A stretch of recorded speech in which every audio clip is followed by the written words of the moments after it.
Salut à tous, on se retrouve pour l'épisode 3521 du Zap Image. On commence aujourd'hui en ce mercredi 24 décembre avec des anniversaires.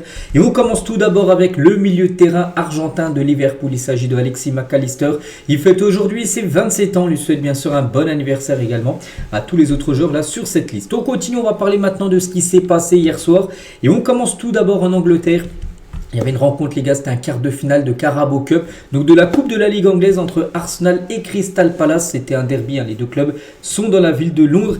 Et du coup, ça s'est fini un partout parce que Maxence Lacroix était buteur pour Arsenal, mais c'est un joueur de Palace, donc buteur contre son camp à la 80e, avant que Marc Guy égalise à la 95e minute du match. Donc du coup, il n'y a pas de prolongation en Coupe de la Ligue anglaise. Donc du coup, directement tir au but. Une séance de tir au but folle, 8-7 pour l'équipe d'Arsenal. Voilà. Et du coup, Arsenal se qualifie pour le dernier carré de cette Carabao Cup. Donc c'est fini pour Palace. N'oubliez pas que Palace, c'est eux qui ont gagné la saison dernière. La Carabao Cup, ils la gagneront pas pour cette nouvelle saison. Donc tout le monde a marqué, les gars. Regardez, même le dernier tireur côté Arsenal, ça a été William Saliba. Les attaquants, les milieux ont tiré. Donc c'était au tour des défenseurs. Il a tiré, il a marqué. Donc il y a seulement un joueur, c'était également un défenseur français qui n'a pas marqué. C'est Maxence Lacroix. Un match très compliqué. Déjà il marque contre son camp à la 80e. Et c'est le seul joueur à louper son penalty. Donc là il y a 8-7 des points verts. Donc tout le monde a marqué sauf Maxence Lacroix qui n'a pas marqué. Et du coup c'était mort subite. S'il ne marquait pas c'était fini. Et du coup élimination de Crystal Palace. Du coup Arsenal qui est qualifié. Du coup c'est officiel. Ils affronteront l'équipe de Chelsea en demi-finale de la Carabao Cup. Donc du coup les deux demi-finales Arsenal, Chelsea, Manchester City, Newcastle. Deux belles affiches bien sûr. Je sais plus si ça se joue sur match aller ou retour, je me souviens plus, mais voilà, on connaît en tout cas les affiches concernant cette Coupe de la Ligue anglaise. On continue, on va parler également de la Coupe de Turquie. C'était entre le Fenerbahçe et le Beşiktaş. Et le Beşiktaş a éliminé le Fenerbahçe 2-1. Donc Cerny a été double buteur côté Beşiktaş contre un but de Asensio, l'ancien joueur du Paris Saint-Germain. Voilà, le Beşiktaş continue bien sûr sa route dans la Coupe turque. On continue également du côté du Portugal. Il y avait un match cette fois-ci de championnat. C'était hier entre Vitória Guimarães et le Sporting. On avait parlé hier que le Benfica et Porto s'étaient imposés. Donc le Sporting avait l'obligation de s'imposer pour rester bien sûr au contact l'un des deux autres et se sont imposés 4-1. Voilà le Sporting lors de cette rencontre. Donc félicitations à eux. Et du coup le classement, voilà, mise à jour après 15 matchs joués. Donc Porto reste en tête avec 43 points. Donc le Sporting avec sa victoire revient, bon ils sont toujours loin derrière, ils sont quand même 5 points derrière bien sûr le Sporting, mais voilà, il revient à 5 points. Et le Benfica 35 points. Donc voilà, concernant bien sûr ce championnat portugais. On bascule maintenant sur la Coupe d'Afrique des Nations. On en parle tous les jours vu que la CAN a commencé là, il y a seulement quelques jours, dimanche dernier. Et on revient sur les résultats donc, de la journée d'hier, mardi. On commence tout d'abord avec une équipe, pour moi, vraiment un gros morceau, le Sénégal. Je les mets parmi les 4-5 équipes favorites, bien sûr, qui peuvent remporter la CAN. Donc le Sénégal jouait son premier match, ça devait être contre le Botswana, si je ne me trompe pas. Oui, c'est bien eux. Donc victoire 3-0 voilà, pour les Sénégalais. Donc voilà, magnifique entrée en matière, bien sûr, pour le Sénégal qui prend déjà une belle option pour se qualifier. Donc Nicolas Jackson, double buteur, l'attaquant du Bayern Munich et un but de Ndiaye. Voilà, parfait bien sûr pour le Sénégal. Donc comme du match les gars, Nicolas Jackson avec son doublé, c'est lui qui a remporté le prix du meilleur joueur de la partie. Félicitations à lui. Et c'est que les 5 dernières titularisations de Nicolas Jackson avec le Sénégal, c'est vraiment pas mal. Donc hier doublé face au Botswana. La dernière fois ça avait été un doublé face au Kenya. Il a fait une passe D contre la Mauritanie, buteur et passeur D contre le Soudan du Sud. Et le match d'avant, buteur face à la RDC. Voilà, donc en gros chaque match où il est titulaire avec le Sénégal sur les 5 dernières rencontres, à chaque fois, il est décisif sur au moins un but tout simplement. Mais des fois même encore mieux parce que des fois il m'a dédoublé. Nicolas Jackson. Toujours avec cette sélection sénégalaise, à noter que Sadio Mané et Idrissa Gueye deviennent les deux joueurs avec le plus de matchs de CAN avec le Sénégal. Les deux hier ont joué leur 23e match de Coupe d'Afrique des Nations. Avec le Sénégal, il dépasse tout simplement Henri Camara, ancien joueur lui qui a arrêté à 22 matchs. Donc voilà, Mané et Idrissa Gueye, c'est maintenant que le record. Les deux à 23, ils peuvent améliorer énormément leur record si le Sénégal va le moins bien sûr dans cette compétition. Et en parlant d'Idrissa Gueye qu'on parlait là, donc dommage de mettre que 3 buts quand on est meilleur qu'une équipe, il faut la battre parce que oui, le Sénégal a gagné 3-0, mais il y a eu un gros match du gardien du Botswana qui a réalisé je sais plus de 10 arrêts, c'est-à-dire le score a pu être de 6, 7, 8, 0 tellement que le Sénégal a été supérieur à son adversaire. Il dit oui, c'est bien de mettre 3 buts, mais tu dois en mettre beaucoup plus dans un match comme ça. Bon. Voilà, après, voilà, je pense que les supporters doivent être contents quand même de cette victoire. On va parler aussi du jeune parisien Ibrahim Mbaye. Donc 17 ans et 10 mois, devient le plus jeune joueur sénégalais à disputer une CAN. Il détrône Mamadou Diallo, 18 ans et 6 mois, en mars 1990. C'est le record de tenait depuis 35 ans. Il a été battu hier par Ibrahim Baye. Donc je ne sais plus s'il a été titulaire ou il est rentré en cours de jeu, j'en sais rien, mais en tout cas il a joué au moins une minute. Et du coup, c'est lui qui a le record du plus jeune Sénégalais à jouer un match de Coupe d'Afrique des Nations, le jeune attaquant parisien. Et pour finir, tiens, avec le Sénégal, donc sans Aliou Cissé, parce que maintenant il y a un nouveau coach du côté de cette sélection, donc une première depuis 10 ans. Donc les Lions de la Teranga vont disputer une Coupe d'Afrique des Nations. Ils ont déjà joué leur premier match sans Aliou Cissé, une situation inédite depuis l'édition 2015, parce que depuis 10 ans c'était l'entraîneur bien sûr des Sénégalais. Aliou Cissé. Voilà ce qu'elle va dire les gars sur cette logique victoire bien sûr du Sénégal. On continue avec les autres rencontres bien sûr de la journée d'hier. Il y avait la RDC contre le Bénin. Je regarde un peu le match parce que c'est le premier match de l'après-midi. Puis voilà, j'étais devant ma télé. Donc la RDC s'est imposée 1-0. Bongonda a été l'unique buteur du match. Donc voilà, Bakambu a marqué, mais il avait été signalé hors jeu. Ça a pris longtemps pour voir que son but n'avait pas compté. Bon bref, nous ce qu'on retient c'est une victoire de la RDC 1-0. Mais si on fait peur comme la RDC, parce qu'un 0 à tout moment tu peux te faire revenir. Et du coup tu peux potentiellement perdre des points. Bon bref, c'est quand même lui, Bongonda, l'homme du match. Donc buteur. MOTM lors de cette rencontre. Félicitations à lui. Et à la fin du match, il a dit donc le plus important, c'est tout faire pour amener le Congo le plus haut possible. Donc pour l'instant, bien sûr, déjà sortir des poules. Voilà, normalement déjà qu'une victoire, mais pas il y aura sur sur tous les groupes, je crois qu'il y en aura pas mal de meilleurs troisièmes qui passeront. Donc déjà quand tu as déjà une victoire, si tu fais rien qu'une victoire, un nul, c'est pour finir parmi les meilleurs troisièmes, tu as des chances déjà de passer. Donc voilà, pour la RDC, c'est déjà bien parti. Donc voilà, prochain match pour eux, les gars, ce sera un gros match, sera contre le Sénégal. Et concernant le Bénin, on va parler de cette équipe qui a perdu 1-0.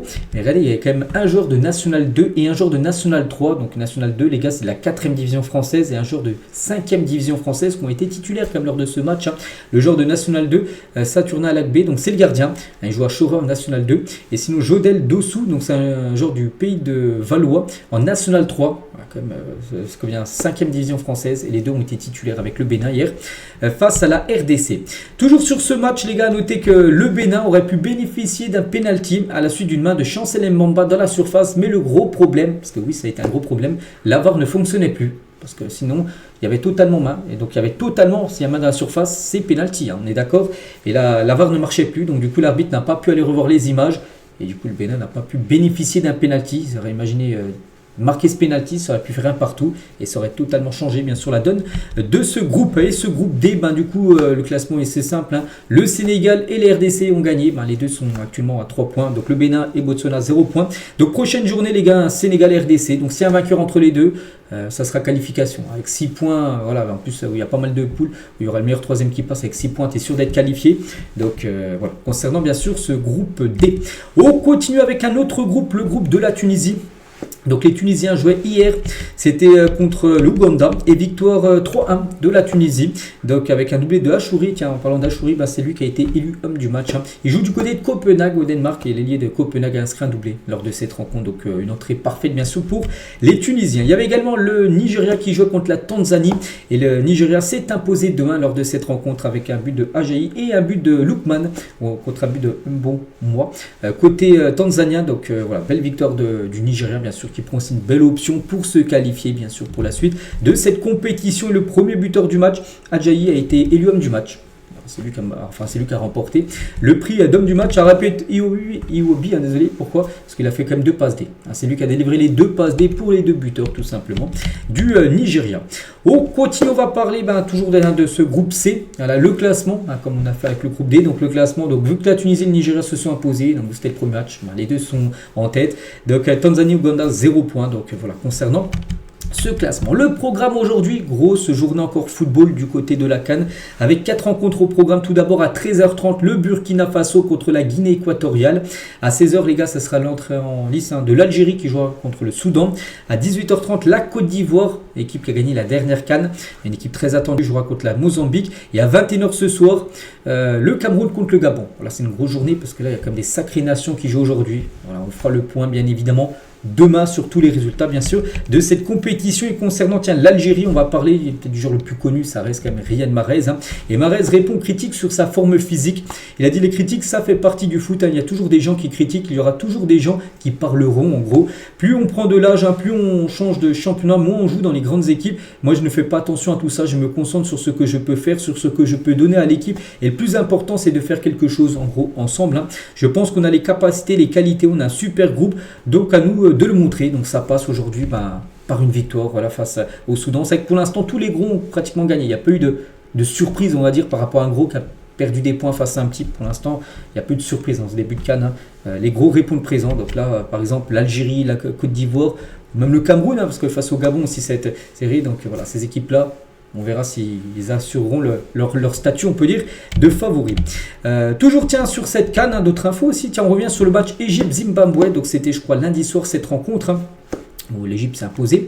Voilà, demain, avec un but de Marmous, un but de Salah. Bon, bref, concernant ce match, nous surtout, on va parler de ce qui s'est passé en tribune. Donc, lundi soir, les organisateurs ont ouvert gratuitement les portes à des milliers de supporters. Pourquoi? Parce que la rencontre avait débuté dans un stade presque vide. Il n'y avait pratiquement personne dans les tribunes. Voilà, c'était Clermont-Ferrand. Il n'y a personne. On se dit, qu'est-ce qui se passe? Personne ne voulait voir ce match-là. Et du coup, il y avait beaucoup de monde devant. Et du coup, ce qu'ils ont fait, ils ont ouvert les portes gratuitement. Ils ont dit, voilà, venez. Et comme ça, toutes les tribunes étaient remplies tout simplement pour ce match. Donc, la rencontre avait débuté dans un stade vide avant de se terminer devant plus de 30 000 spectateurs. La raison, les organisateurs ont décidé d'ouvrir les portes du stade gratuitement aux spectateurs pour leur plus grand bonheur. Donc du coup, c'était gratuit pour la plupart, pour ceux qui ont voulu suivre ce match. On va parler du Maroc, où Walid Regragui, le sélectionneur. Cette compétition, donc la CAN, elle est aussi forte que l'Euro. Voilà ce qu'il a pu dire tout simplement. Le coach du Maroc, n'oubliez pas, prochain match du Maroc, je ne sais plus c'est quand, vu qu'ils ont joué le premier match dimanche. Je pense qu'ils vont rejouer peut-être vendredi ou samedi. Et leur prochain match sera contre le Mali. Ça, je sais que ce sera contre les Maliens. Et voilà, donc... En tout cas, lui, bien sûr, il dit que cette compétition est très relevée. Et oui, elle est très relevée. Et tiens, pour finir avec le Maroc, les plus grandes valeurs marchandes du groupe A de la CAN, il y a le Maroc par exemple, bon, c'est que des joueurs du Maroc tout simplement, avec Hakimi, bien sûr, le joueur qui coûte le plus cher, 80 millions d'euros, devant Brahim Diaz, 35, et El Kanous, 32 millions d'euros. Donc voilà, concernant la valeur des joueurs marocains. Donc voilà ce qu'il y a à dire sur cette CAN, on en parle tous les jours, on en a parlé pendant 7-8 minutes, donc on en reparlera demain bien sûr, avec les prochains matchs bien sûr qui se joueront. On continue les gars avec toute autre chose, on va parler de ça, c'est officiel, je pensais qu'on allait peut-être l'apprendre début janvier, mais non, pas du tout, on le sait déjà maintenant, voilà, le 24 décembre, peut-être c'est un cas de Noël on va dire pour les supporters lyonnais, parce que c'est officiel, Endrick rejoint l'Olympique lyonnais. Donc il s'agit d'un prêt, donc un prêt sans option d'achat, c'est-à-dire que le 1er juillet prochain, il reviendra bien sûr du côté du Real Madrid. Donc Lyon paiera 1 million d'euros pour l'avoir en prêt 6 mois. Lyon devra le faire jouer à 25 matchs, il ne joue pas 25 matchs minimum. S'il n'est pas blessé, après s'il est blessé, il ne pourra pas atteindre ce chiffre-là. Mais s'il n'est pas blessé, il doit jouer au moins 25 matchs, sinon Lyon devra payer une amende. Voilà, au Real Madrid. Donc voilà, nouveau numéro de maillot, numéro 9 pour Endrick. Donc c'est officiel, Endrick rejoint l'Olympique lyonnais. Voilà, déjà premier gros transfert, on va dire, du mercato hivernal. Donc il part du côté de Lyon pour avoir du temps de jeu au vu de la Coupe du Monde 2026 qui souhaite disputer avec bien sûr le Brésil. Donc combien de buts en Ligue 1 pour Endrick sur la deuxième partie de saison? Ben, je sais pas, oui, il peut peut-être atteindre, il reste encore, on va dire, un peu plus de 17-18 matchs sur la deuxième partie de saison en Ligue 1. Je pense qu'il peut en mettre au moins 7-8, ça serait déjà un bon bilan, je pense, pour lui. Ça fera un but tous les 2 matchs à peu près. On verra ce que ça donnera. Et la réaction de Karim Benzema à l'arrivée d'Endrick à l'Olympique lyonnais. Vamos, parce que Benzema, bien sûr, a joué à Lyon. Il a joué également au Real Madrid, comme Endrick, lui qui a joué au Real, et maintenant qu'il va signer à Lyon. Donc il est très content, Benzema, de voir un joueur du Real signé du côté de l'Olympique lyonnais, même si c'est pour seulement 6 mois. Ça peut être ça peut être un top, ça peut être un flop aussi. On n'espère pas que ce soit un flop pour Endrick. Parce que voilà. Bon, après, pour Lyon, les gars, seulement 1 million. Ouais, 1 million, oui, c'est beaucoup, mais voilà, pour avoir un joueur de cette qualité, il peut ramener beaucoup, bien sûr. On verra. Donc Vini tient aussi sur Instagram, les gars, après le prêt d'Endrick, mon frère, bonne chance, nous t'attendrons bientôt ici. Voilà, son retour bien sûr de prêt l'été prochain, ou même par exemple Bruno Guimaraes, lui aussi qui a joué à Lyon, maintenant qui joue du côté de Newcastle. Allez l'Olympique lyonnais, en mettant un petit message sur la dernière publication d'Endrick, bien sûr, par rapport à son arrivée du côté de Lyon. Il pourrait être disponible pour le prochain match de Lyon le 3 janvier prochain, c'est un samedi. Ça sera un Lyon-Monaco. Il pourrait faire ses grands débuts avec l'Olympique lyonnais pour ce match. Et Paulo Fonseca et son staff se disent ravis de la signature de ce joueur talentueux. Donc le vestiaire de Lyon est déjà conquis par l'arrivée d'Endrick. Donc ses futurs coéquipiers partagent cet enthousiasme. Le groupe est très content de sa venue. On l'attendait, il va apporter les qualités qu'il manque au poste de numéro 9 du côté de Lyon. Donc voilà, maintenant on verra si ça va matcher entre l'Olympique lyonnais et bien sûr l'attaquant brésilien. En parlant d'un autre attaquant brésilien du Real, parce qu'il y en a pas mal, il y a aussi Vini et aussi Rodrigo. Et en parlant de Rodrigo, donc ce soit à nouveau important au sein du Real, on sait que les derniers matchs il a pu jouer Parce qu'avant, les 2-3 matchs où il a pu jouer les derniers matchs, mais avant, il enchaînait beaucoup de matchs où il marquait pas, tout ça. Il a pu retrouver de la confiance en marquant. Donc la confiance donnée par Xabi Alonso a débloqué la meilleure version du Brésilien. C'est dommage, là, cette trêve pour lui parce qu'il était dans un bon moment sur les derniers matchs. Rodrigo. Des nouvelles qu'il y a de Dani Carvajal. Eh ben, il se rapproche d'un départ du Real Madrid. Dani Carvajal, c'est qu'en plus, il a été blessé encore cette saison. Un peu aussi, pas mal, la saison dernière aussi, il a loupé beaucoup de matchs. C'est peut-être la fin pour Carvajal. Donc le défenseur espagnol sait que son histoire au club touche à sa fin. Sa priorité de revenir à 100% afin de disputer bien sûr la Coupe du Monde. Il se disputait le mondial avec l'Espagne. Avant de prendre sa décision finale, n'oubliez pas qu'il est en fin de contrat en fin de saison. Dani Carvajal, donc là l'été 2026. Et vraiment pas sûr qu'il reste du côté du Real. Ça pourrait faire un peu comme Luka Modric. Il pourrait certainement partir l'été prochain. Toujours avec le Real Madrid, donc il fait preuve d'une confiance totale en Xabi Alonso. Le club a demandé aux joueurs d'être plus impliqués. Donc après, il sera beaucoup testé. N'oubliez pas sur la Super Coupe d'Espagne, début janvier, bien sûr, Xabi Alonso. S'il n'y a pas de victoire, il va falloir gagner cette Super Coupe, voilà, la finale. Enfin, déjà se qualifier en finale et gagner la finale. Sinon, s'il y a échec, les gars, ça va sentir très mauvais pour Xabi Alonso. Et en parlant toujours de Xabi Alonso par rapport à son choix lors du dernier match où le Real Madrid s'est imposé 2-0 contre Séville, mais à un moment à la 82e minute de jeu, donc Vini est sorti et Florentino Pérez qui était bien sûr en loge, et au moment où Vini est sorti, donc il a été filmé et Vini, Florentino Pérez, après que Xabi est sorti Vini à la 82e minute, pourquoi il le sort? Voilà, en gros, Florentino Pérez ne comprenait pas le choix du coach, en gros, Xabi Alonso, de sortir Vini Junior à la 82e. Donc voilà entre les deux.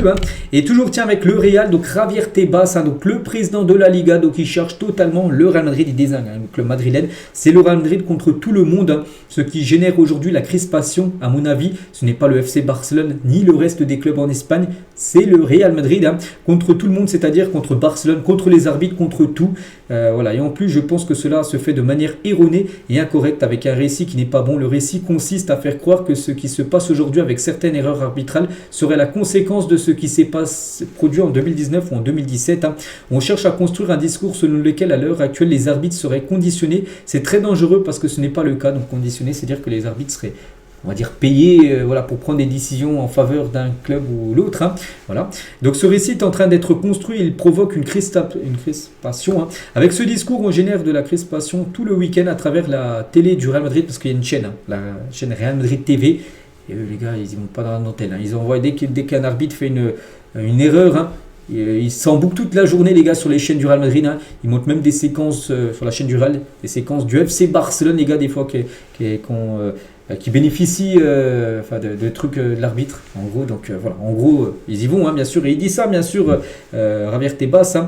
Donc à travers le président du Real Madrid, l'autre jour, je pense qu'ils sont très désorientés. Donc lui, il désigne totalement le Real Madrid. Javier Tebas. Et pour finir, avec le Real, à noter qu'il y a plus de match actuellement. Prochain match, ça sera le 3 janvier prochain. Ils vont jouer contre le Betis à domicile. Mais pour l'instant, le Santiago Bernabéu est mis en mode Noël avec beaucoup d'attractions, là où les enfants pourront venir bien sûr jouer et profiter bien sûr de ces installations sur la magnifique pelouse du Bernabéu. On continue, on va parler d'un autre grand club en Espagne, le FC Barcelone bien sûr. Et tout d'abord, on commence avec Hansi Flick. Le Barça veut prolonger le contrat de Flick jusqu'en 2028. Ce dernier s'est montré réceptif, même s'il n'est pas pressé. Voilà, c'est vrai qu'il fait du taf énorme. Voilà. Depuis qu'il est arrivé, les gars, le Barça a totalement changé de dimension. Enfin, le Barça reste toujours bien sûr une équipe exceptionnelle, mais c'est vrai que par rapport à ce qu'est les derniers coachs, on sait que c'était moyen avec Xavi, tout ça. C'était compliqué, mais Hansi Flick, voilà, il a ramené le Barça au sommet, bien sûr. Le Barça a pratiquement tout gagné en Espagne. Oui, ils ont tout gagné en Espagne la saison dernière. Il leur manquait seulement la Ligue des Champions. Ils ont foiré. C'est l'objectif cette saison, c'est la Champions League, bien sûr, pour le Barça. Donc voilà, ils veulent prolonger tout simplement le contrat de l'Allemand. Toujours avec le Barça, on va parler de Araujo. Depuis un mois, on sait que les gars, c'était très compliqué pour lui mentalement. Après son rouge qu'il avait pris face à Chelsea. C'est lui qui a demandé à plus jouer. Bon, bref, il va bien faire son retour à l'entraînement avec le Barça le 29 décembre prochain. Donc le 29, c'est lundi prochain. Donc par exemple, au Barça ou même au Real ou même au PSG, retour à l'entraînement lundi prochain. Ce sera déjà la fin de la trêve hivernale où les joueurs là sont actuellement en vacances. Donc voilà, il sera bien de retour à Araujo. Il pourrait être disponible pour le derby face à l'Espagnol le week-end du 3. Toujours avec le Barça, Marcus Rashford. Je veux rester au Barça, c'est mon objectif.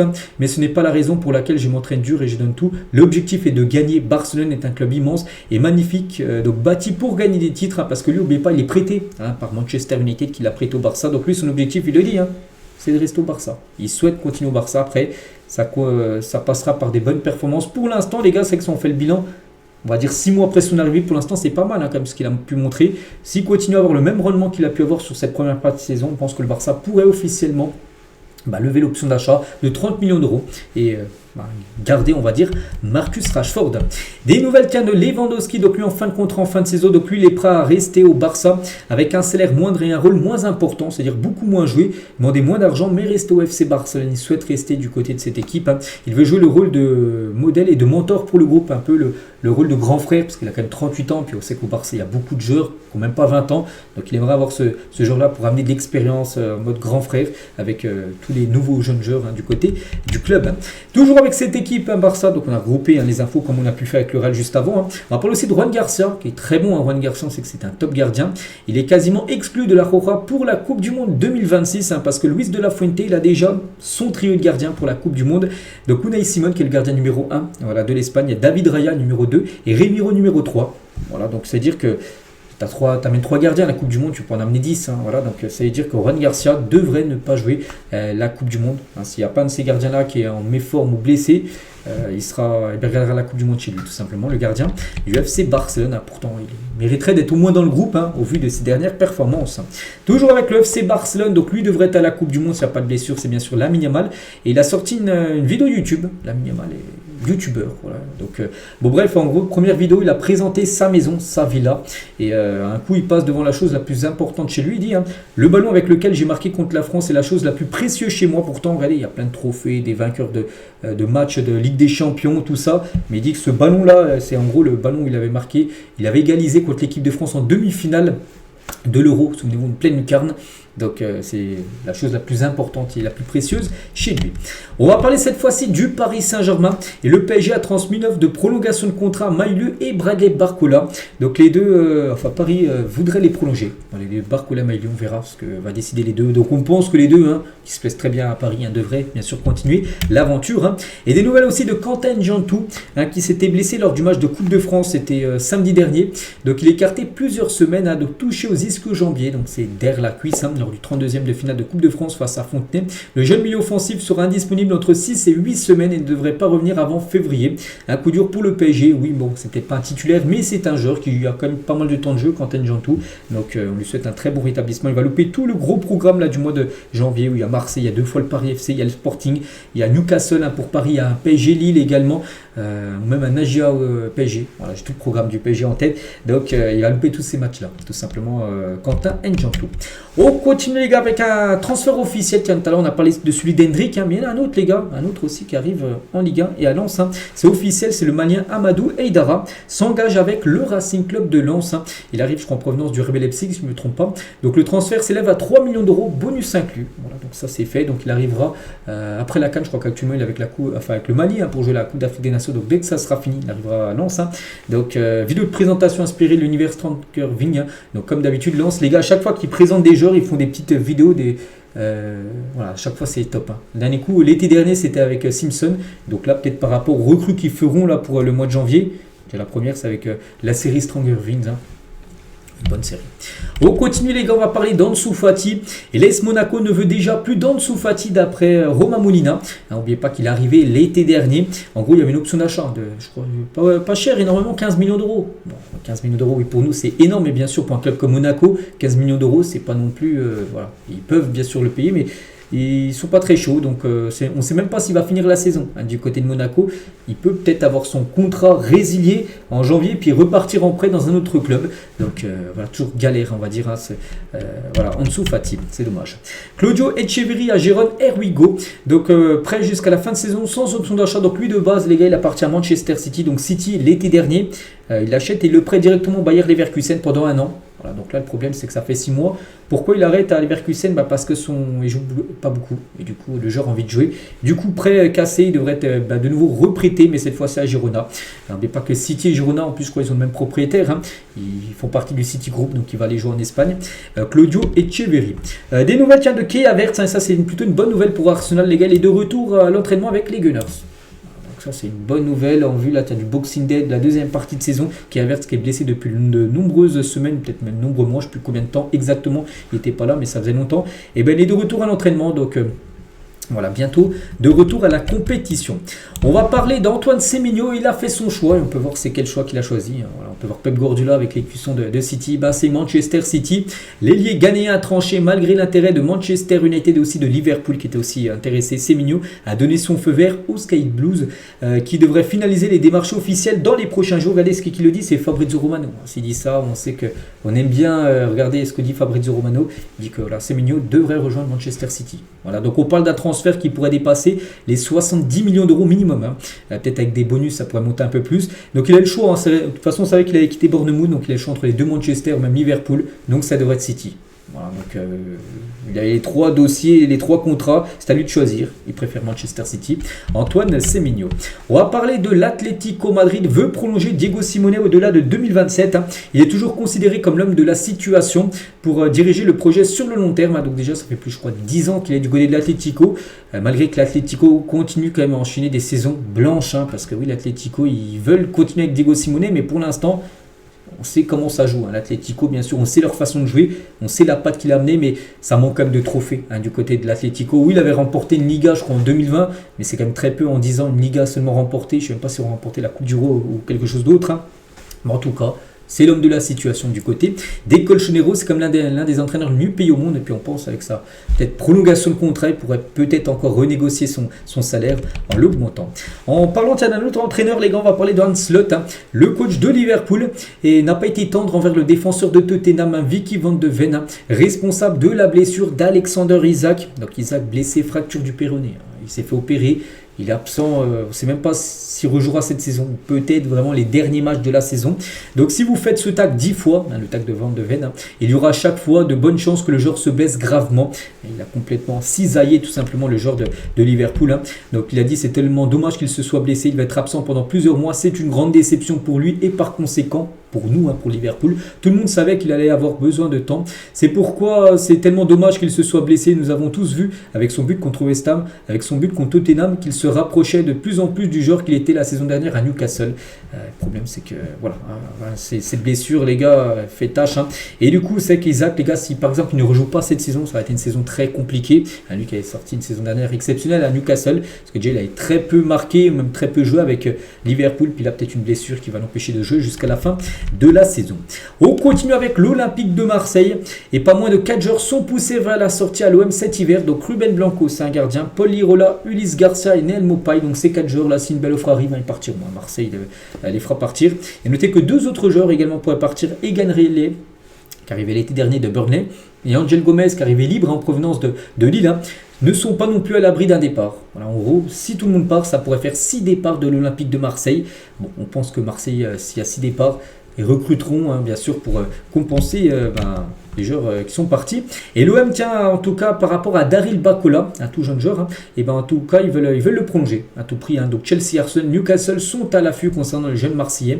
Les Blues envisageraient même un recrutement dès cet hiver suivi d'un prêt à Strasbourg. Voilà, Chelsea souhaite l'acheter et puis le prêter directement à Strasbourg. Donc pour l'instant Marseille souhaite le conserver et souhaiterait même prolonger le jeune Daryl Bakola. Et toujours tiens avec Marseille, il y a une bataille entre Marseille et l'Olympique Lyonnais. Voilà pour un joueur, Imad Abdelli, un joueur de Angers mais très bon joueur les gars. Donc un joueur qui joue la CAN. De base il n'était pas appelé pour la CAN, mais il remplace Oussem Aouar qui a été forfait. Et tiens, il pourrait peut-être jouer aujourd'hui avec l'Algérie qui joue tout à l'heure en CAN. Bon bref, le club phocéen est entré dans la course pour recruter le milieu angevin. Le joueur n'a pas fait son choix mais veut être fixé rapidement. Voilà, donc il devrait déjà quitter Angers, ça c'est sûr. Voilà, Angers n'arrivera pas à le conserver, ce sera trop compliqué. Ça sera soit l'OL, soit l'OM. Imaginez s'il va à Lyon, ça peut être pas mal. Abdelli plus Hendrik, ou peut-être à Marseille. On verra. Voilà. Maintenant, c'est au joueur, un peu comme Semenyo, c'est au joueur maintenant de trancher, ce qui compte faire. On continue avec Divock Origi, ancien joueur de Liverpool. On sait qu'il était du côté de l'AC Milan, mais il va quitter l'AC Milan. C'est fini, les gars. L'attaquant belge et les Rossoneri auraient trouvé un accord pour une résiliation de contrat après plus de 2 ans sans jouer sous le maillot milanais. Ça fait 2 ans qu'il n'a pas joué. Mais il était payé chaque mois, les gars, parce qu'il a un contrat, tu es payé chaque mois. Mais tu joues pas. Donc voilà, pour Milan, les gars, c'est un gros gouffre financier. Origi percevait plus de 300 000 euros par mois. C'est énorme. Lui qui n'a plus disputé le moindre match avec Milan depuis le printemps 2023. Printemps, on était peut-être en mois de mars ou avril 2023. Il n'a plus joué. Voilà. Donc du coup, il résilie son contrat. Comme ça, ils éviteront de payer 300 000 euros par mois pour un joueur, bien sûr, qui n'a plus joué depuis 2 ans. On continue avec Renan Lodi a trouvé un accord avec l'Atlético Mineiro pour un contrat de 5 ans. le joueur là, brésilien de Al Hilal. Il va quitter Al Hilal pour retourner au Brésil, à Mineiro. Donc il signera en tant qu'agent libre. Hein. Donc voilà, parce que lui il arrive en fin de contrat, là peut-être en fin d'année. Et du coup il pourra rejoindre cette équipe de Mineiro gratuitement. On va parler aussi de Davide Fratesi, joueur de l'Inter Milan. L'Inter Milan veut se débarrasser. Enfin, peut-être le mot est fort, hein, débarrasser, ils veulent vendre en gros. Voilà, ils veulent plus l'avoir dans l'effectif. Hein. Les Nerazzurri veulent un transfert cet hiver ou cet été contre 30 à 35 millions d'euros intéressés. Enfin, pour les clubs intéressés bien sûr par l'Italien. L'AS Roma s'intéresse à Axel Disasi en vue d'un prêt. Un Disasi qui joue très peu, même plus du tout à Chelsea. On sait que voilà, le joueur devrait partir. Et l'AS Roma serait très intéressé. Le défenseur français se voit bien évoluer en Italie pour la deuxième partie de saison. Bournemouth, ils ont coché le nom de Nathan Ake pour renforcer leur défense cet hiver. Nathan Ake aussi a été proposé au FC Barcelone. Après, ce sera au genre de trancher. Après, au Barça, peut-être il y aura moins de jeu que s'il va à Bournemouth. Ça sera au genre de décider. Parce que Nathan Ake joue pratiquement plus du tout. Hein, du côté de Manchester City. On va parler de Roberto Martinez. Donc, c'est le sélectionneur du Portugal. Et d'accord avec Luis Enrique sur la qualité de Vitinha. Il a la capacité technique d'anticiper ce qui se passe dans le match. Hein. À tout moment, il est capable d'exécuter ce que les entraîneurs pensent, tout simplement parce que c'est un très bon joueur aussi, il est très fort dans la tête, les gars, il est très intelligent Vitinha dans sa façon de jouer tout ça. Donc il sait déjà ce qui va se passer dans le match, enfin une action, il sait déjà ce qui va se passer, hein. Il est bien placé on va dire. Sa lecture de jeu et son contrôle du ballon sont difficiles à trouver. Je rejoins les propos bien sûr de Luis Enrique, pour rappel Enrique déclaré récemment. Hein. Parfois je regarde Vitinha et je me dis, ce n'est pas ma tactique, c'est de la PlayStation. Hein, parce que c'est tout à l'avance en gros, hein, ce joueur Vitinha. Il est toujours dit avec Roberto Martinez, il complimente un autre Parisien, Nuno Mendes. Hein.